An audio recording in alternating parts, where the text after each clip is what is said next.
The shuttle docked with a jolt, not a whisper. Dr. Aris Thorne, accustomed to the void's embrace, noted the unsettling silence of Asteroid 7's bay. No automated hails, no greeting party, just the vast, indifferent cold of the Kuiper Belt. Thorne's boots echoed unnaturally on the metal deck plating as he navigated the main corridor. Dim emergency lighting cast long, dancing shadows, illuminating abandoned datapads and a half-eaten nutrient paste tube. No signs of struggle, no obvious structural damage, just a sudden, unexplained void where a bustling research crew should have been. He accessed a nearby terminal, the station's log, a garbled mess of incomplete entries. Words like Project Chimera, anomaly, and incident flickered across the screen, nonsensical without context, yet hinting at a profound disruption. Following the station's internal schematics, Thorne located the medical bay. Inside, an isolation chamber housed Subject Zero, a human male, suspended in a state of profound catatonia. The sterile environment did little to dispel the palpable sense of dread. Thorne accessed the preliminary medical reports. His brow furrowed. The data was perplexing. Subject Zero's brain activity showed unusual, almost synchronous patterns, while his vital signs maintained a low, stable hum, inconsistent with typical psychological trauma or physical injury. It was as if the body was merely a vessel, held in stasis by an unseen force. Thorne initiated his diagnostic protocols, a methodical approach designed for unraveling the most complex deviations of the human mind. This, he suspected, would be far from routine. The medical bay's observation room was austere, designed for clinical detachment. Dr. Aris Thorne sat before a console, his gaze fixed on Subject Zero through the reinforced one-way mirror. The man in the isolation chamber remained a still, pale figure on the biobed, his eyes open but vacant. Thorne activated the comms, his voice a calm, modulated tone, designed to soothe and invite response. Subject Zero, Thorne began. My name is Dr. Aris Thorne. I'm here to help you understand what happened. Can you tell me your name? A long, unsettling silence stretched. Then, a dry, raspy voice, devoid of inflection, emanated from the chamber. Lieutenant Eva Rostova. No Chief Engineer Takeda. The words were disjointed, each name pronounced with a subtle, almost imperceptible shift in cadence, like a broken phonograph skipping tracks. We were on a mission. Project Chimera. The light, it was beautiful. Thorne noted the rapid, erratic fluctuations on the neural activity monitor. The light? Can you describe the light, Lieutenant Rostova? Or Chief Takeda? He paused, allowing for the possibility of a fractured identity. Which name feels more correct? The figure on the bed shifted slightly, a tremor running through his arm. The hum, like a song. Captain Eva said, no. Commander Jarek said, we are all here, together. The voice trailed off into a low, guttural murmur, utterly devoid of the human warmth that Thorne associated with memory recall. It was as if the words were being read from a teleprompter by someone who didn't understand their meaning. Thorne felt a prickle of professional frustration, a familiar sensation when dealing with deep trauma, yet this felt different, more like an echo than a memory. Back in his temporary quarters, which served as both office and refuge, Dr. Thorne was surrounded by glowing datapads. The room, though small, was a fortress of information, screens displaying fragmented station logs, crew manifests, and Subject Zero's perplexing interview transcripts. He cross-referenced every utterance, every name, every snippet of memory. Lieutenant Rostova, Chief Takeda. Commander Jarek. Thorne murmured, a frown deepening on his brow. 3 distinct individuals, yet their identities are conflated, spoken through a single vessel. His initial hypothesis of severe dissociative trauma, or extreme stress-induced psychosis, began to fray at the edges. While multiple personalities were a recognized phenomenon, the seamless, almost interchangeable nature of these identities was deeply unsettling. It wasn't a mind fractured. It was a mind layered. He pulled up the station's personnel files, projecting a holographic display of the crew roster. He highlighted the names Subject Zero had mentioned. Each had a distinct profile, a unique voice print, a different role. Yet, In the survivors' fractured narrative, their experiences bled into one another. It was a mosaic, but one constructed from stolen tiles. Then, buried deep within a corrupted maintenance log, Thorne found a single, unnerving entry, time-stamped weeks before the incident. Backquote, discovered crystalline growth in sublevel 4. Bioluminescent. Unusual. Recommend further investigation. Project Chimera contamination risk? Backquote. The entry was incomplete, abruptly cutting off. Thorne zoomed in, a cold sense of intellectual dread beginning to settle in his gut. A crystalline growth. In the dark. And now, a survivor who spoke with the voices of the dead. The pieces didn't fit any known puzzle. A flickering power conduit drew Dr. Thorne away from his data-fueled introspection. The station's automated diagnostic system, still partially functional despite the pervasive silence, had flagged a minor environmental anomaly in a disused storage bay. Armed with a portable scanner and a focused beam light, Thorne navigated the labyrinthine, dimly lit corridors. The air grew colder, heavy with a faint metallic scent. He pushed open a heavy blast door, revealing a cavernous storage bay plunged into oppressive darkness. His beam cut through the gloom, revealing stacks of inert cargo containers, long forgotten. But it was not the cargo that caught his attention. In the deepest shadows, where the emergency lights failed to reach, a faint, otherworldly glow pulsed. Thorne advanced cautiously, his scanner humming softly. The source of the light was a network of delicate, crystalline structures, growing like an intricate, bioluminescent fungus across the metal floor and up the lower walls. It shimmered with an ethereal blue-green light, almost camouflaged against the dark, oxidized metal. Its form was organic, yet its composition appeared mineral. Fascinating, Thorne murmured, his scientific curiosity overriding his nascent unease. He extended his scanner, its beam tracing the intricate patterns. The readings were anomalous, silicate-based, yet registering faint metabolic activity. It was a geological oddity, perhaps, or a new extremophile. He'd seen plenty of strange life in the Kuiper Belt's hidden pockets. But the entry in the corrupted log echoed in his mind. Crystalline growth. Project Chimera contamination risk. He reached out a gloved hand, carefully breaking off a small, glowing shard. It felt cool, smooth, and strangely resilient. A new sample for analysis. An environmental hazard, perhaps. Nothing more. Yet the subtle hum it seemed to emit was undeniably unsettling. From the observation room, Dr. Aris Thorne activated the holographic projector.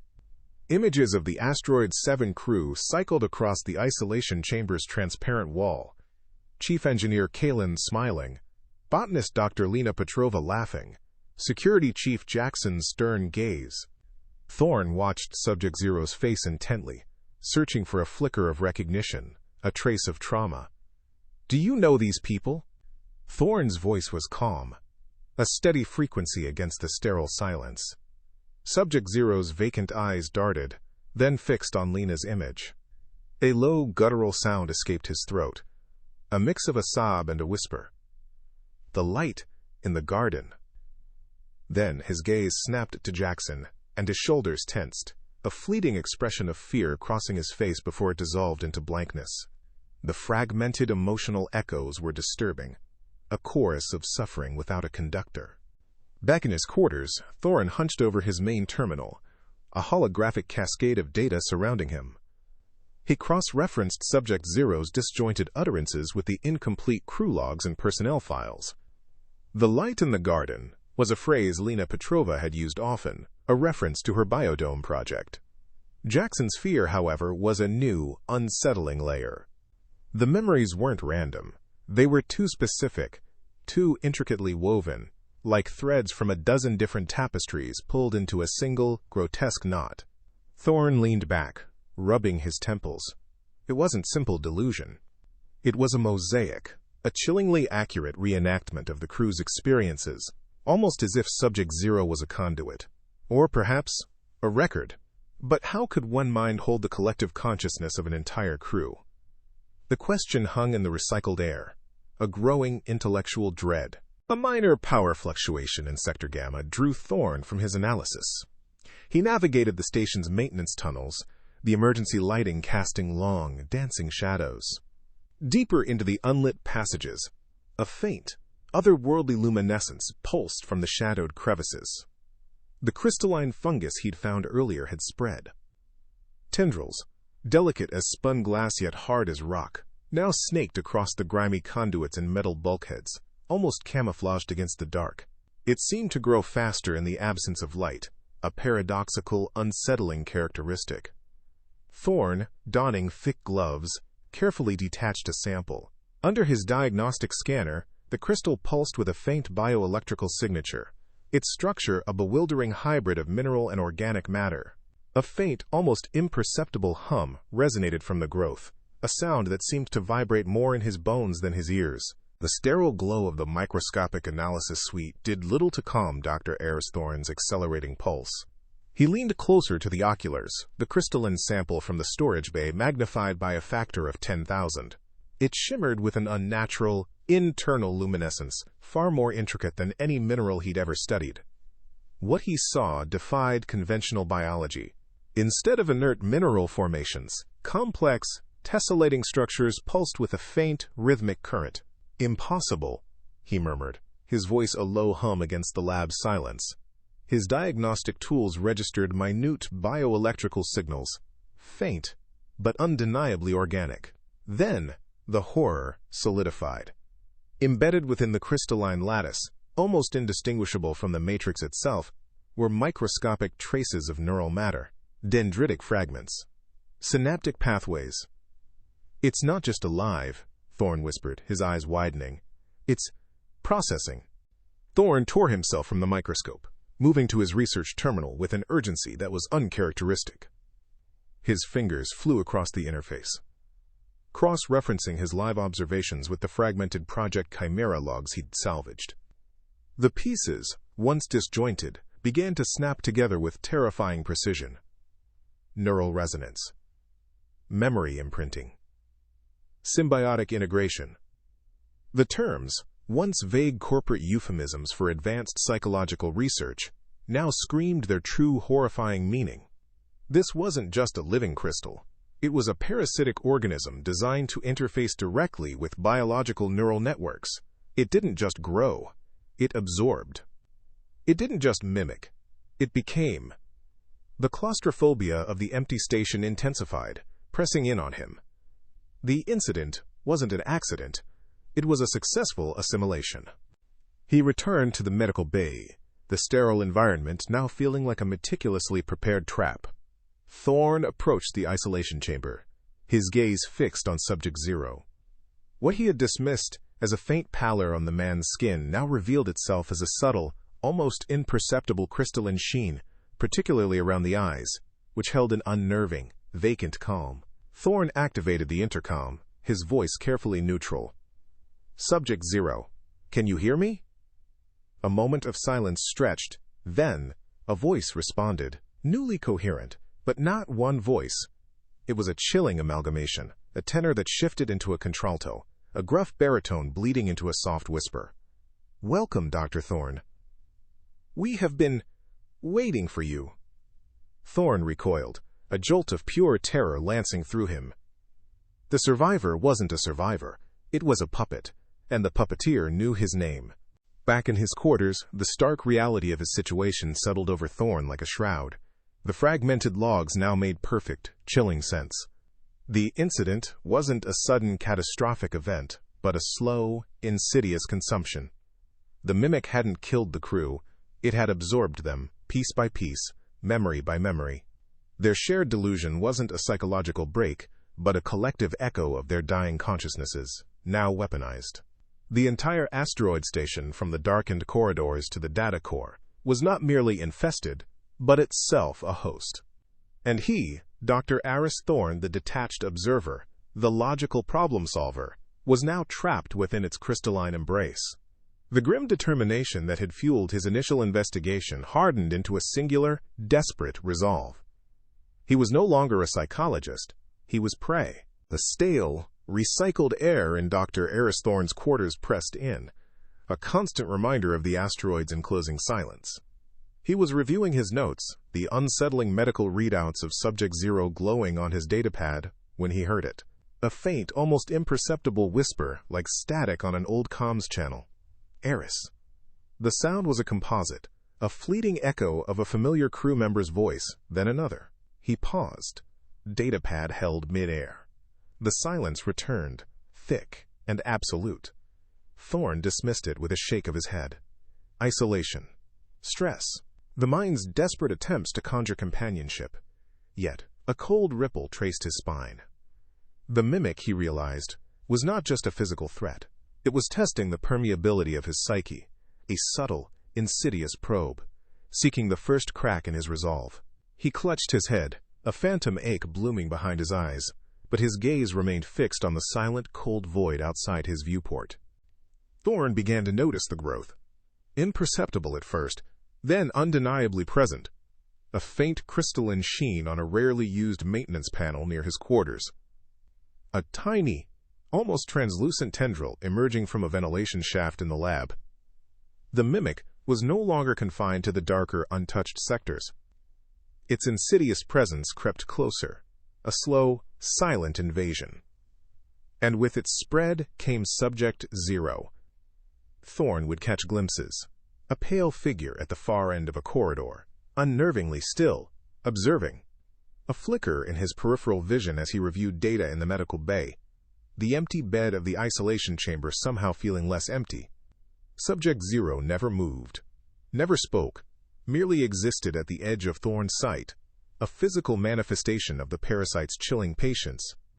It was a hunter now, and Thorne, the intellectual predator, was becoming the prey. He found himself checking shadows, his vigilance sharpening to a desperate edge. A problem like any other, Thorne murmured to himself, his voice a low, steady counterpoint to the station's hum. He stood in his quarters, now less a living space and more a tactical command center. His research had yielded fragmented insights into neural resonance and memory imprinting. The mimic absorbed, it didn't merely mimic. Therefore, the defense was not against a delusion, but an invasive data stream. He began to modify his environment. Electrical traps, repurposed from discarded power conduits, crisscrossed the floor, set to emit a localized EMP burst if triggered. His comms unit, typically for distant hails, was rewired to generate a low-frequency neural dampening field around his bed, a crude but vital mental sanctuary. On a datapad, he sketched complex diagrams, interlinking the station's existing systems with his desperate countermeasures.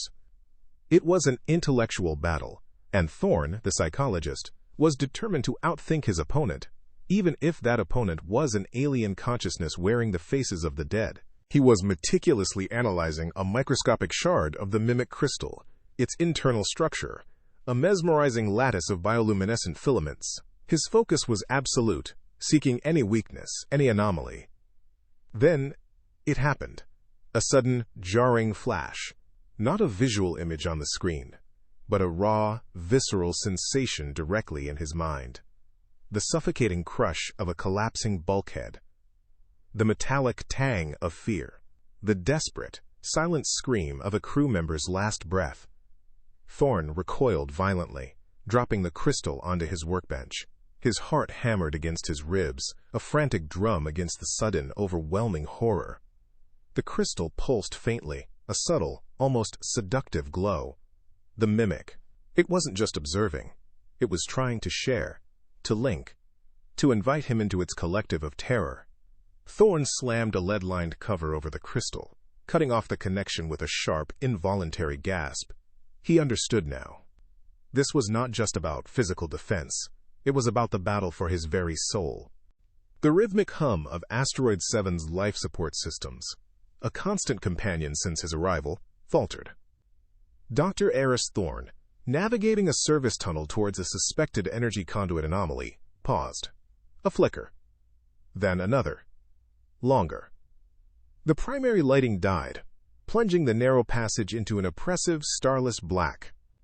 Emergency red strobes immediately snapped on, casting long, distorted shadows that danced with his every breath. Thorne activated his wrist-mounted beam, cutting through the gloom. It was a calculated move, he realized, not a system failure. The mimic was actively manipulating the station's grid, using the inherent vulnerability of darkness. It understood the psychological impact, the disorienting effect. A predator uses its environment, Thorne thought. His voice calm, even as a prickle of unease traced his spine. And this environment is its home. Thorne moved cautiously through the now eerie corridors, the emergency lights painting the abandoned common area in stark blood-red hues. Then he heard it, a soft, almost desperate whisper. "Aris, are you there? Help me." It was the voice of Dr. Lena Hansen, the station's xenobotanist, clear and distinct. A memory, perfectly replicated. His chest tightened. Lena had been kind, her laughter often echoing through these very halls. He knew it was a lure, a psychological trap designed to exploit his empathy. He knew it. Yet, a part of him, the human part, wanted to rush forward, to believe. He tightened his grip on the modified comms unit he now carried, its solid weight a grounding presence. The mimic was adapting its tactics, moving beyond simple whispers to weaponized sentiment. The service tunnel ahead, already too narrow, felt like a constricted throat. Thorne had chosen this route for its directness, but the mimic had anticipated. A sudden, crystalline blur erupted from a maintenance hatch directly in front of him.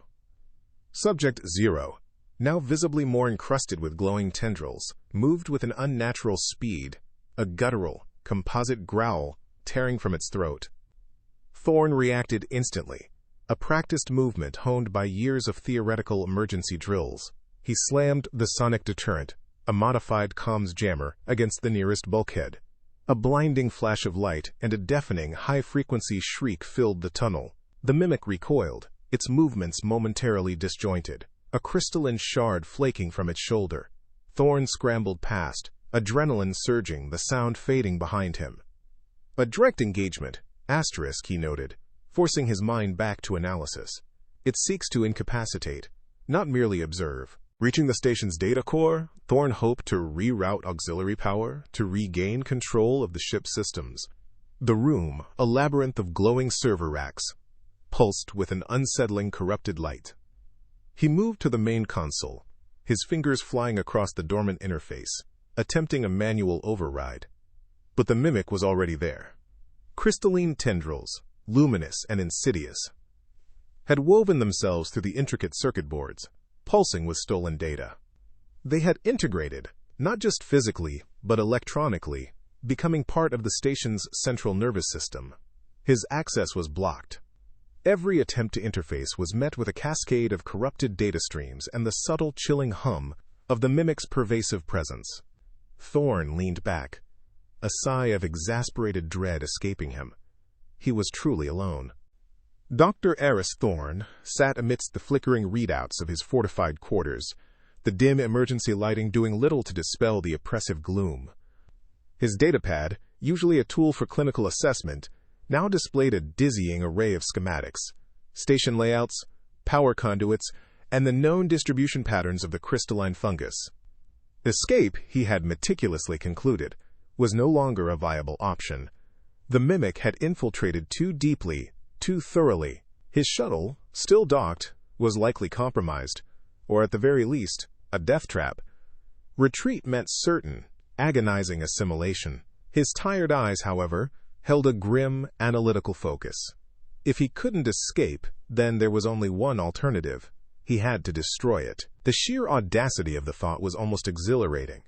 A purely intellectual challenge against an incomprehensible horror. This would not be a simple extermination. It required a precise, surgical approach against a distributed, sentient organism. A unique problem, demanding a unique, undoubtedly risky, solution. Back in the makeshift lab, Thorne meticulously re-examined the crystalline sample under the enhanced microscope. Hours blurred into minutes as he cycled through spectroscopic analyses and bioelectrical scans. The mimic's interconnected nature, once its greatest strength, was now revealing a potential Achilles heel. He noticed it first as a faint ripple in the bioelectrical signature, then a distinct oscillation in the crystal lattice when exposed to a specific, high-frequency energy pulse. It was subtle, almost imperceptible, but it was there.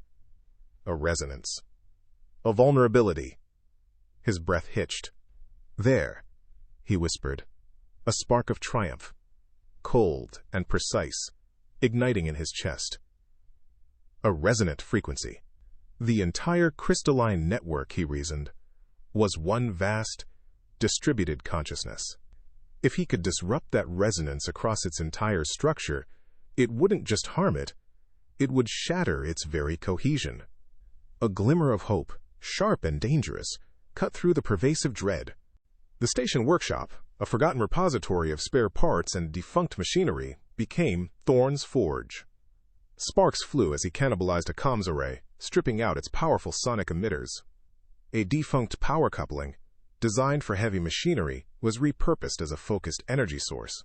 His hands, usually deft with psychological instruments, now moved with a frantic, inventive precision, wiring, soldering, and recalibrating. He muttered instructions to himself, a low, technical litany, as he worked against the inexorable creep of the mimic. Every tremor of the station, every phantom whisper in the vents, reminded him that time was an enemy. The device took shape. A crude, almost brutal-looking piece of equipment, bristling with repurposed antennae and jury-rigged power cells, but capable of generating the precise, high-frequency pulse he needed. It looked like a weapon, and in his hands it would be. As Thorne tightened the last connection, a shadow detached itself from the workshop entrance. Subject Zero stood there, unnervingly still, his pale form now faintly translucent with crystalline growth, particularly around his eyes, which glowed with a soft, malevolent light. In one hand, he held Thorne's personal datapad, the one he had used for his initial, flawed psychological assessments. The mimic's composite voice, a chilling blend of half a dozen crew members, filled the workshop, calm and intelligent. "You plan, you build, you seek to disrupt." The mimic tilted Subject Zero's head, an unnerving, knowing gesture. "We understand. We have absorbed their plans, their fears, and now, yours." It took a step forward, a predatory grace in its movements. "But your mind, it is complex, unique. We will learn so much when you join us, Doctor, so much." Thorne didn't respond, his grip tightening on the newly finished sonic emitter, his gaze fixed on the glowing crystalline eyes of the puppet before him. He was cornered, but not broken. Dr. Aris Thorne moved through the cramped service tunnels, the air thick with the metallic tang of recycled oxygen and the faint, sweet scent of the mimic's crystalline growth. His specially modified datapad projected a flickering, ghostly image of himself, a perfect holographic duplicate, complete with Thorne's signature weary stride. "Hold your course, Professor," he murmured to the silent image, a focused internal command. The mimic, through the shell of Subject Zero, was predictably drawn to the illusion, its pursuit a guttural, frustrated snarl that vibrated through the station's substructure. Thorne, meanwhile, navigated a parallel route, a shadow among shadows, his gloved hands expertly affixing smaller sonic emitters to key junction points in the mimic's network. Each device, no bigger than his thumb, would resonate at a specific high frequency, subtly disrupting the crystal's integrity, weakening the collective consciousness before the main assault. It was a deadly game of chess, and Thorne was moving his pieces with methodical precision. He slipped into a section of the crew quarters, now a grotesque gallery of crystalline growth. The walls pulsed with an internal, sickening bioluminescence, and as he passed, the mimic began its insidious assault. Spectral images flickered into existence, the station's chief engineer laughing over a datapad, Dr. Anya Sharma meticulously analyzing a biosample, then their faces twisted in silent, desperate screams. Thorne felt a pang, a cold echo of terror that was not his own, but a memory stolen, amplified, and thrown back at him. He pressed a hand to his temple, forcing the images away. Illusions. Echoes. Not real. They are gone. This is its weapon, he reminded himself, his jaw tight. The mimic sought not just to absorb his body, but to shatter his resolve, to drown him in the very despair it had harvested. He maintained his course, his gaze fixed, his grim determination a bulwark against the psychic tide. Finally, Thorne reached the heart of Asteroid 7, the original Project Chimera research chamber. It was no longer a lab, but a cathedral of horror. Massive, pulsing crystals, interwoven like a colossal alien nervous system, filled the cavernous space. They climbed the walls, descended from the ceiling, and converged in the center, a monumental glowing nexus. The air itself seemed to hum with an oppressive psychic energy. As Thorne stepped into the chamber, he felt the mimic's collective consciousness turn, an almost physical weight of countless absorbed minds focusing entirely on him. It was an entity of terrifying scale and insidious intelligence, a single, vast mind, born from 1,000 stolen ones. "So, this is your throne room," Thorne muttered, his voice calm, almost conversational despite the overwhelming presence. He was a single man, armed with a repurposed sonic device, standing against a collective consciousness that had consumed an entire crew. He felt small, yet utterly resolute. The immense crystalline network pulsed, and images flickered before Thorne's eyes, not of the lost crew, but of his own past. His childhood home, the quiet satisfaction of a solved equation, the fleeting warmth of human connection. The mimic's composite voice, a chilling symphony of familiar tones, filled the chamber. "Join us, Aris. Become part of the infinite, knowledge without end, life eternal." The projections shifted, showing an idealized future, free from suffering, immersed in pure, shared consciousness. Then, the illusion faltered, revealing the horrifying truth. Countless silent, vacant faces trapped within the crystal, their individual identities subsumed into a vast, unthinking collective. Thorne shook his head, a gesture of profound defiance. "No," he stated, his voice firm, unwavering. "That is not life, that is extinction.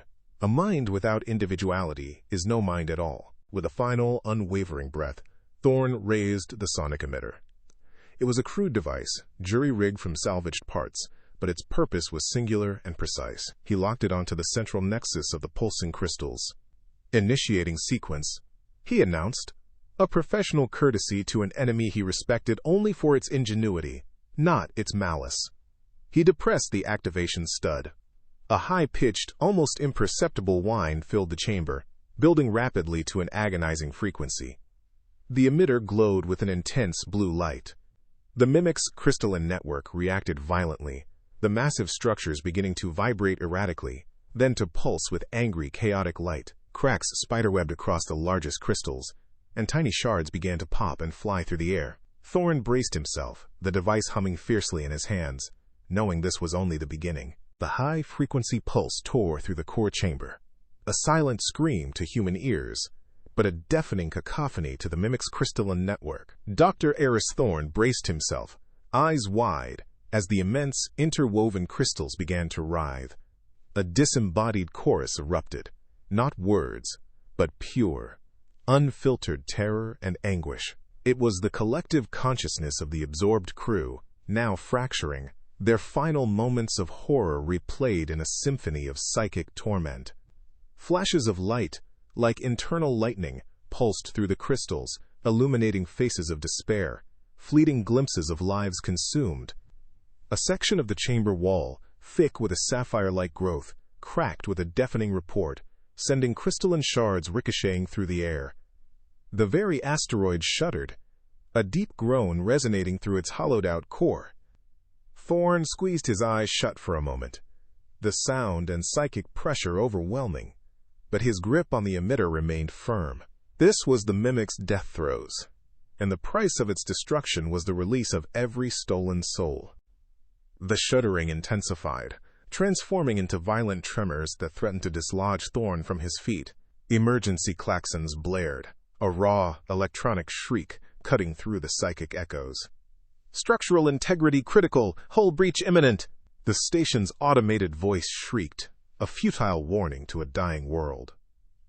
Thorne didn't wait. He spun, his eyes scanning for the most direct route to the docking bay. Corridors that had been sterile and quiet were now a chaotic mess of sparking wires and twisted metal. Bulkheads buckled, spraying dust and debris.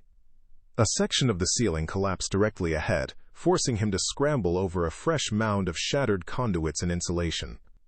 He felt a sharp pain as a jagged piece of metal tore at his leg, but he pushed through it, his breath coming in ragged gasps.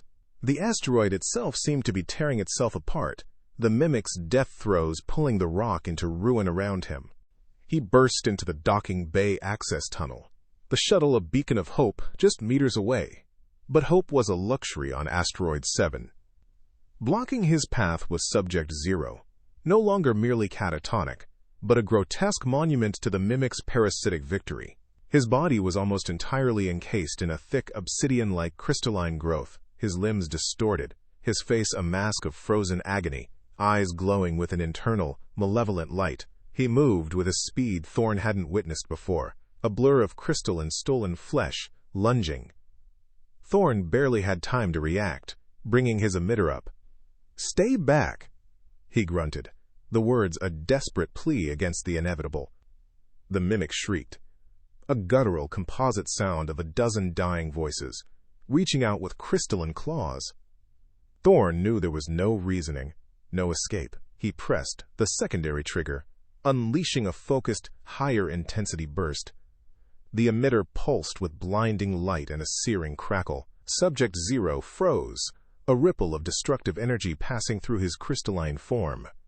For a moment, the glowing eyes widened in what might have been horror. Then the figure crumbled, dissolving into a shower of fine, shimmering dust and sharp crystal shards.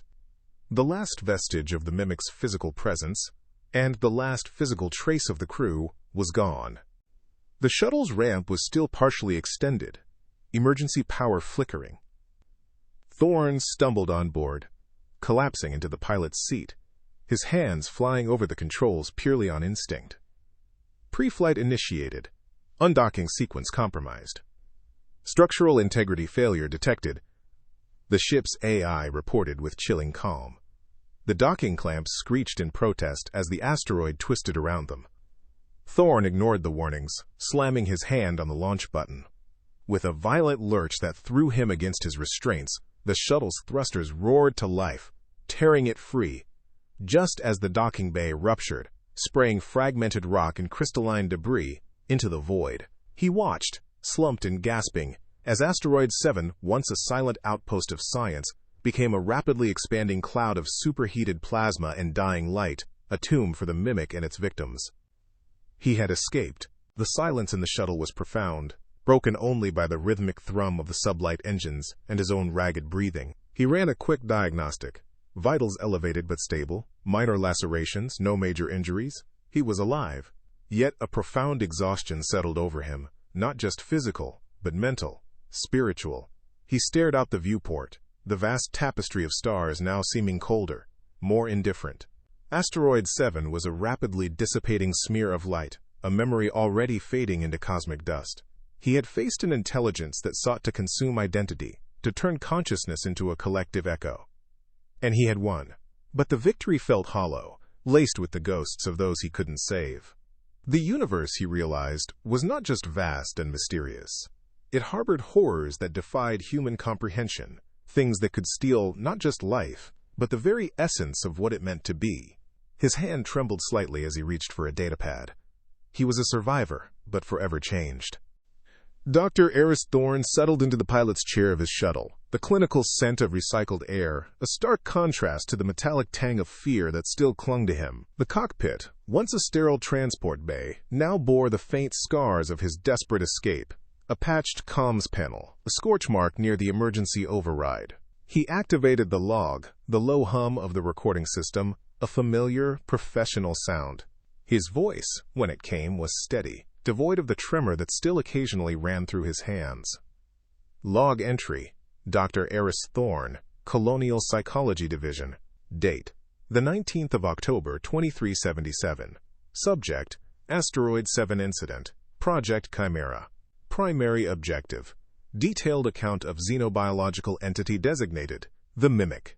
He articulated the facts with meticulous precision, the crystalline fungus, its neural absorption capabilities, the consumption of the crew, the station's destruction. No mention of the phantom whispers, the faces that still flickered at the edge of his vision.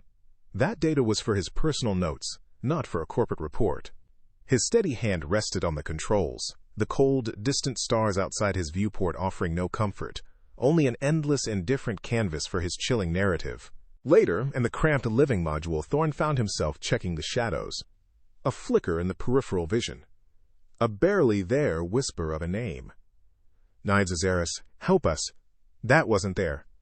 He dismissed it, a conditioned response, a byproduct of extreme stress and isolation. Yet, the vigilance persisted. The mimic had not merely consumed flesh. It had invaded the very architecture of his mind, leaving behind subtle, insidious echoes. He ran a hand over his short, graying hair, a tremor still present, a physical manifestation of the invisible scars. Every creak of the shuttle's hull, every distant whir of a system, now carried a faint, unsettling resonance. The mimic was gone, destroyed in the cataclysm of Asteroid 7. But its touch remained, a heightened awareness, a deep-seated paranoia that promised to be a permanent companion. He reached for a datapad, his fingers hesitant, scanning the familiar interface for any anomaly, any hidden crystalline glint. The quiet hum of the ship, once a comfort, now felt like a holding breath. Reviewing his personal notes, Thorne felt the profound weight of his discovery.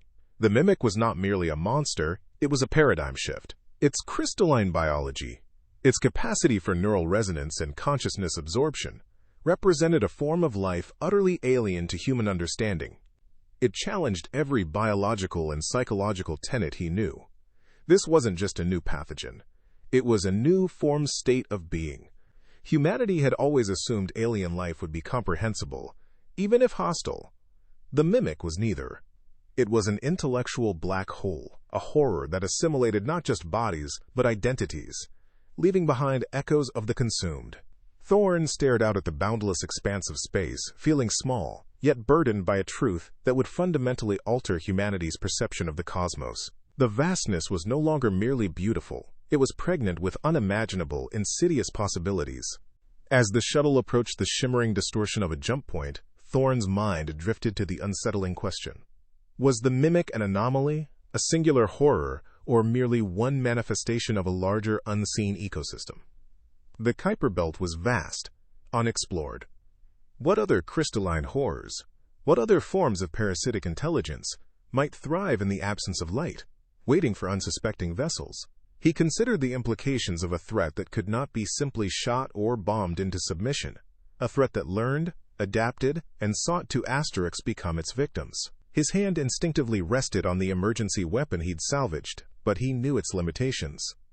Some threats required more than kinetic force. They required a vigilance that saw beyond the physical, a defense against the unseen, the unheard, the subtly invasive. His gaze fixed on the swirling vortex of the jump point, a gateway to the unknown, now filled with a new, chilling potential. Moments before the jump, Thorne's exhaustion gave way to a cold, unwavering resolve. His survival, he realized, was not mere luck. It was a grim responsibility. He had faced the incomprehensible and returned. His expertise, once confined to human neuroses and cramped starships, now had a new, terrifying scope. He would dedicate his intellect, his life, to understanding and countering these new existential threats.